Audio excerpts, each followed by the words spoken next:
හරි. ඔන්න දැන් තුන්වෙනි කොටසෙන් එන්නේ. මොකක්ද මේකේ? ඔන්න දැන් මේක ක්‍රියාත්මක වෙන විදිහ. මේකේ දැනගන්න ඕන ප්‍රධානම දෙයක් තියෙනවා. හොඳට මතක තියාගන්න. මේකේ ප්‍රතිදාන වන Q හා Q bar අනුපූරක වෙන්න ඕනේ. මොකද්ද මේ අනුපූරක කියන්නේ? يعني ස්ථායි වෙන්න නම් සංඥාව ප්‍රතිදානයේ ස්ථායි වෙන්න නම් මේ දෙන්න අනුපූරක වෙන්න ඕනේ. ඒ කියන්නේ ප්‍රතිදානය කියන්නේ කවුද? Q සහ Q bar. එතකොට මේක ස්ථායි වෙනවයි කියන එකේ තේරුම මොකද්ද? ප්‍රතිදානයේ ස්ථායි කියන්නේ නිවැරදි හරියට අපිට අවශ්‍ය වගේ ප්‍රතිදානයක් හම්බෙන්න ඕනේ. ඒක තමයි ස්ථායි කියන්නේ. ඉතින් බලන්න දැන් මේක ටීවී එක ඕනේ ඒක ස්ථායි. එතකොට මෙයා එක මෙයා බිඳුව මේ දෙන්න අනුපූරකයි. පැහැදිලි? ටීවී එක ඕෆ්. මෙයා බිඳුව මෙයා එක. ඕක දෙකම එකට වෙන්න බෑනේ. දෙකම එක එක තියෙන්න පුළුවන්ද? ඒ කියන්නේ ටීවී එක on ටීවී එක off. එහෙම ප්‍රතිදානයක් තියෙන්න බෑනේ. මෙයාත් එක මෙයාත් එක කියන්නේ ටීවී on ටීවී off. දෙකම එකපාරට වෙන්න බෑ. එහෙම නැත්තම් බිඳුව කියන්නේ මොකද්ද? බිඳුව කියන්නේ මොකද්ද? එහෙමත් වෙන්න බෑ. ඇයි බිඳුව වෙන්න බැරි? මේක ටීවී එක මේක බිඳුව කියන්නේ ටීවී එක off. මේක බිඳුව කියන්නේ ටීවී එක නිකන් on වගේ. නේ? එහෙම වෙන්න විදිහක් නැහැ. off on කියන එක දෙකම එකපාරට වෙන්න බෑනේ. මේ උදාහරණයක් මම පැහැදිලි කරන්නේ. එහෙනම් හොඳට මතක තියාගන්න කොයිම වෙලාවකවත් Q bar අනුපූරක වෙන්න ඕනේ. ඒ කියන්නේ දෙන්නටම එකම ප්‍රතිදානෙ එන්න බෑ. එක බිඳුව එන්න බෑ. එහෙම වුණොත් නිකන් අවුල් වගේනේ නේ. ටීවී එක on off දෙකේම තියෙන්න බෑනේ. එක්ක on එක්ක off. ඔය දෙකම දෙන්න බෑ එකපාරට. හරි? ඔන්න දැන් පැහැදිලි කරන්න යන්නේ මේකේ. ඔන්න හිතන්න දැන් මෙන්න මේක තමයි පරිපතේ ෆ්ලිප් ෆ්ලොප් එකේ ඇතුලේ. ඇතුලේ සිද්ධ වෙන්නේ මෙන්න මේ ක්‍රියාව. ඔන්න බලන්න. මුලින්ම මම සෙට් අවස්ථාව. එහෙම මෙන්න මේ අවස්ථාව. රූපය අඳිනවා. ඔන්න ඒක පළවෙනි රූපය. එක රූපය. ඔයගොල්ලෝ රූප මේක ඇඳ ගන්න ඕනේ. හරි? පෝස් කරලා දැම්ම ඇඳ ගන්න. ඊට පස්සේ කරන ගමන් ලියා ගන්න මෙන්න මේක.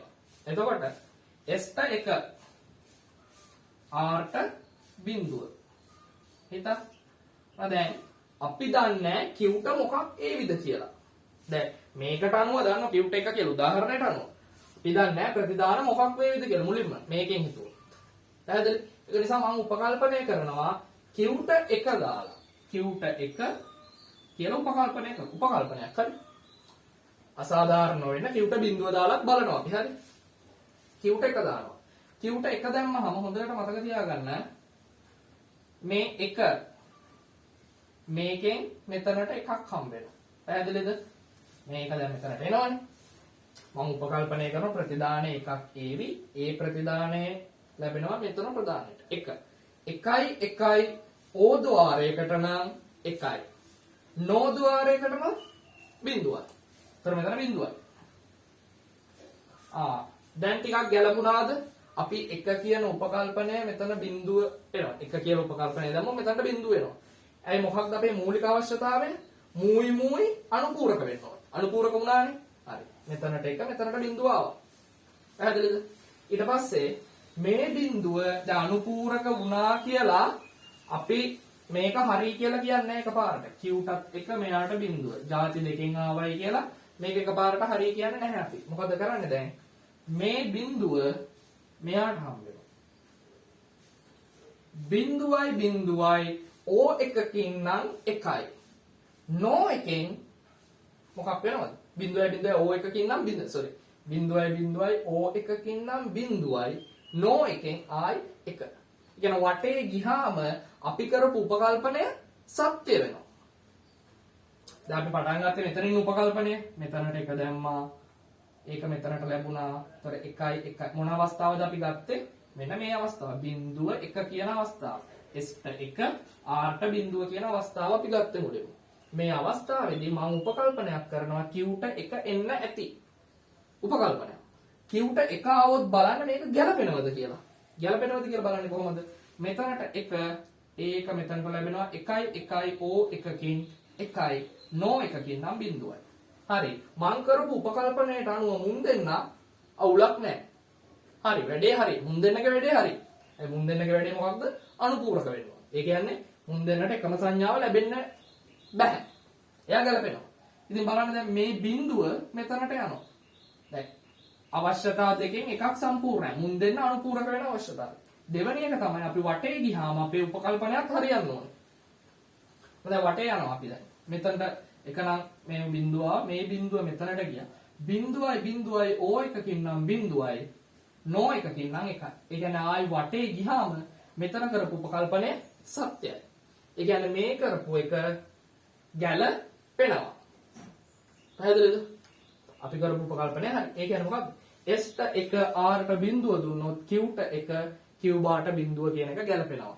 කාගෙන්ද? මෙන්න මේ පරිබත සටහන. ඕක උදාහරණයෙන් පැහැදිලි. මම කියපු උදාහරණය. ඉතින් බලන්න දැන් අසාධාරණයිනේ Q ට එක කියලා අරගෙන එකපාරට ගත්ත එක.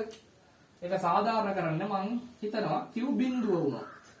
Q බිඳුව වුණොත් මෙතනට එන්නේ කීයක්ද දැන්? මෙතනට එන්නේ බිඳුව. පැහැදිලි? මේකට බිඳුව එන්නේ. Q බිඳුව කියන උපකල්පනය කරමු. ඒ එක කියන උපකල්පනය අසාධාරණයිනේ දැන්. එක විතරක් දැම්මොත් බලමු බිඳුවටත් ගැලපෙයිද කියලා. බිඳුව දැම්මොත් මේ බිඳුව මෙතනට එනවා. බිඳුවයි එකයි O එකකින් එකයි.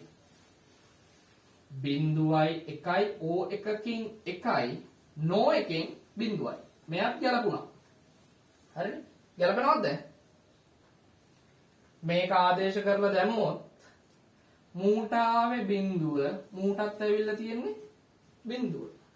තේරුණාද? මූටත් බිඳුව. එහෙම වෙන්න පුළුවන්ද? බෑ. මොකක් වෙන්න ඕනද? Q හා Q බා අනුපූරක වෙන්න ඕනේ. ඒ කියන්නේ අපේ දෙවෙනි උපකල්පනය වැරදි. මොකක්ද දෙවෙනි උපකල්පනය? මම කියනවා R ට බිඳුව S ට එක දාලා Q ට බිඳුව කියලා මම උපකල්පනය කරොත් ඕක මෙහෙම ඇවිල්ලා මෙතනට යද්දි Q බාට එන්නේ කීයද? බිඳුවයි. Q බාට බිඳුව එන්න පුළුවන්ද Q බිඳුව තියෙද්දි? බෑ.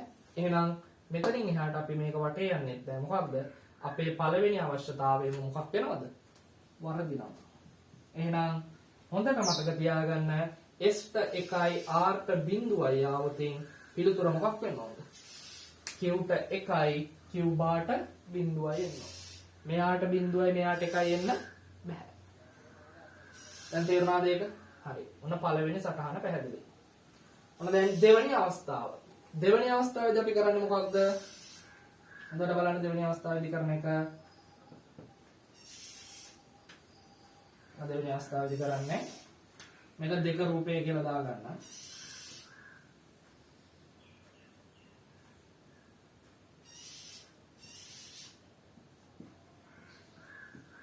දැන් දෙන්නේ මොකද්ද දෙවෙනි අවස්ථාව? හරි. ඔන්න බලන්න දැන් දෙවෙනි අවස්ථාවේදී දෙන්නේ මොකක්ද කියලා. දෙවෙනි අවස්ථාවේදී දෙන්නේ මෙන්න මෙහෙම. මම R ට බිඳුවයි S ට බිඳුවයි. බිඳුව අවස්ථාව දෙනවා. මම උපකල්පනය කරනවා එතකොට Q ට AV එක කියලා. බලමු Q ට එක AV. Q ට එක එන්න පුළුවන්ද කියලා. එතකොට Q ට එක ආවොතින් උපකල්පනය හරි. Q ට එක ආවොතින් මෙතන එකයි බිඳුවයි O එකෙන් එකයි නෝ එකෙන් බිඳුවයි. අපේ පළවෙනි අවශ්‍යතාවය සම්පූර්ණයි. මොකද පළවෙනි අවශ්‍යතාවය Qයි Q බායි අනුපූරක වෙන්න ඕනේ. අපේ උපකල්පනයට අනුව ඒක අනුපූරක වුණා. පළවෙනි අවශ්‍යතාවය ඕකේ. දෙවෙනි අවශ්‍යතාවය මොකද්ද? ආයි වටේ ගියාට පස්සේ මේ උපකල්පනයත් සත්‍ය වෙන්න ඕනේ. අපි කරපු උපකල්පනයත් හරියන්න ඕනේ. දැන් මේ බිඳුව මෙතනට හම්බ වෙනවා. බිඳුවයි මොකද්ද? O එකකින් නම් බිඳුවයි O එකකින් නම් බිඳුවයි. නෝ එකෙන් එකයි. ආයි වටේ ගියාම මෙයා මොකක් වෙනවද? සත්‍ය වෙනවා. මේ මොකක්ද උපකල්පනය දැම්ම එක මෙතනට ආවා. එකයි බිඳුවයි O එකෙන් එකයි නෝ එකෙන් බිඳුවයි. ඒ බිඳුව මෙතනට ගියා. බිඳුවයි O එකෙන් බිඳුවයි නෝ එකෙන් එකයි. ආයි වටේ ගිහිල්ලා මෙතනට එනකොට මූ හරි. ඒ කියන්නේ පළවෙනි උපකල්පනයේත් සාර්ථකයි දෙවෙනි උපකල්පනයේත් සාර්ථකයි. ඒ කියන්නේ Q ට එක Q බාට බිඳුව ඉන්න පුළුවන්. නේ? Q ට එක Q බාට බිඳුව. මොකද්ද? බිඳුව අවස්ථාව. පැහැදිලිද? හරි. ඊට පස්සේ බලන්න මෙන්න මෙහෙම. ඊට පස්සේ ඔන්න බලනවා අපි අසාධාරණ දැන් එක බිඳුව මෙහෙම තිබ්බම එතකොට අපි දානවා මෙතනට බිඳුව කියලා උපකල්පනය. බිඳුව උපකල්පනය දානවා. බිඳුව දැම්මහම මෙතනට එන්නේ කීයද? බිඳුව. මෙතනට එන්නේ බිඳුව. හරි? මෙතනට එන්නේ බිඳුව. එතකොට බිඳුවයි කීයද? බිඳුවයි O එකෙන් බිඳුවයි no එකෙන් එකයි. බිඳුව දැම්මහමත් අපේ පළවෙනි අවශ්‍යතාවය හරියනවා. ඇයි? මුන් දෙන්න අනුපූරකයි. පළවෙනි අවශ්‍යතාවය ඕකේ. ඊට පස්සේ බලන්න දැන් මෙතනින් යන්නේ කීයද මෙතනට? එකනේ. අර වක්‍ර ගියාමත් බිඳුව එනවද බලන්න දැන්. බිඳුව ආව නම් වැඩේ කොට. වක්‍ර ගියාමත් බිඳුව ආව නම් වැඩේ කොට. එතකොට එකයි බිඳුවයි කීයද? O එකකින් නම් එකයි no එකෙන් බිඳුවයි. එහෙනම් උපකල්පනය කරපු තැනටම ආයි හරියටම ආවා. ඒ කියන්නේ R බිඳුවයි S බිඳුවයි අවස්ථාවේදී කිව්ට බිඳුව කිව් බාට එක තියෙන්නත් පුළුවන්. R බිඳුවයි S බිඳුවයි අවස්ථාවේදී කිව්ට බිඳුවයි කිව් බාට එක තියෙන්නත් පුළුවන්. ඒ කියන්නේ දැන් අර ප්‍රැක්ටිකල් එකෙන් පැහැදිලි කරපු එක මේකට ගැලපෙනවා. මේකට ගැලපෙන්න නම් අවශ්‍යතා දෙකක් සම්පූර්ණ වෙන්න ඕනේ. මොකද්ද? මුන් දෙන්න අනුපූරක වෙන්නත් ඕනේ. වටේ ගියාට පස්සේ ආයි අපි කරපු උපකල්පනය හරියන්නත් ඕනේ. වටේ ගියාට පස්සේ ආයි සත්‍ය වෙන්න ඕනේ මෙතනට දාපු එක අපි. හරි? ඔන්න දැන් දෙවැනි එකත් හරි. මේකත් හරි. මේකත් හරි. බලමු තුන්වෙනි එක. ඔන්න තුන්වෙනි රූපය. මම දාගන්න හරි. තුන්වෙනි රූපය. තොර තුන්වෙනි රූපය මම ආයෙ දෙනවා. තුන්වෙනි රූපය මෙන්න මෙහෙම.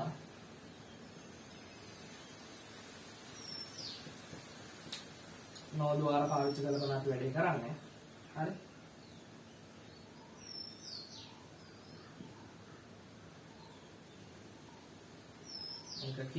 මේක Q බා. එතකොට S ට දෙනවා කීයද තුන්වෙනි එකේදී? S බිඳුවයි. R එකයි. ඉතින් අපිට අවශ්‍ය දැන් මොකක්ද මේ පරිපතේට මෙතනට බිඳුවයි මෙතනට එකයි දුන්නාම අපිට බලන්න ඕනේ මූ කීයද කියලා. ඉතින් අපිට එකපාරට හිතා ගන්න බෑනේ මූ කීයද කියලා. ඒක නිසා අපි මොකද්ද කරන්නේ? උපකල්පනයක් කරනවා කලින් විදිහට. මොකද්ද උපකල්පනය? මෙයා එක වේවි කියලා. මෙයා එක වුණොත් මොන බලන්න. මෙයා එකයි මේක මෙතනට එනවා එකයි බිඳුවයි O එකෙන් එකයි no එකෙන් බිඳුවයි. O එකෙන් එකයි no එකෙන් බිඳුවයි. හරි? ඔන්න බලන්න දැන්. පළවෙනි අවශ්‍යතාවය තෘප්තයි. මුන් දෙන්න අනුපූරකයි. ඒ අනුව කියන්න බෑ මූට එකයි මූට බිඳුව එනවයි කියලා. අවශ්‍යතා දෙකම සම්පූර්ණයි. මොකද්ද අවශ්‍යතා දෙක? මුන් දෙන්න අනුපූරක වෙන්නත් ඕනේ. වටේ ගියාම මෙතන කරපු උපකල්පනය හරියන්නත් ඕනේ. එක එන්නත් ඕනේ. බලමු වටේ ගියාම හරියනවද කියලා එකද? මේ බිඳුව මෙතනට එනවා. එකයි බිඳුවයි O එකෙන් එකයි. මොකද? එකයි බිඳුවයි O එකෙන් එකයි. no එකෙන් කීයද එනවද මෙතනට? බිඳුව. අපි දාලා තියෙන කීයද උපකල්පනය කළද? එක. එහෙනම් වටේ ගියාම මොකක් වෙලාද? වැරදිලා. වැරදිලා. ආයි බලමු. ඔන්න එක වුණොත් එකයි බිඳුවයි O එකෙන් මේ උපකල්පනය හරි. අපි උපකල්පනය කරන Q එකයි කියලා. එක මෙතනට එනවා එකයි බිඳුවයි O එකෙන් එකයි no එකෙන් බිඳුවයි. මේ බිඳුව මෙතනට එනවා එකයි බිඳුවයි O එකෙන් එකයි no එකෙන් හරිනම් මෙතනට එන්න කීයක් එනවා? බිඳුව එනවා. ඒ කියන්නේ අපි කරපු උපකල්පනය වැරදි. ඒ කියන්නේ S ට බිඳුව R ට එක අවස්ථාවේදී Q ට එක Q බාට බිඳුව එන්න විදිහක් නැහැ. Q ට එක Q බාට බිඳුව එන්න විදිහක් නැහැ. එහෙනම් මේ උපකල්පනය වැරදි. එහෙනම් අපි බලමු ඊළඟ උපකල්පනය.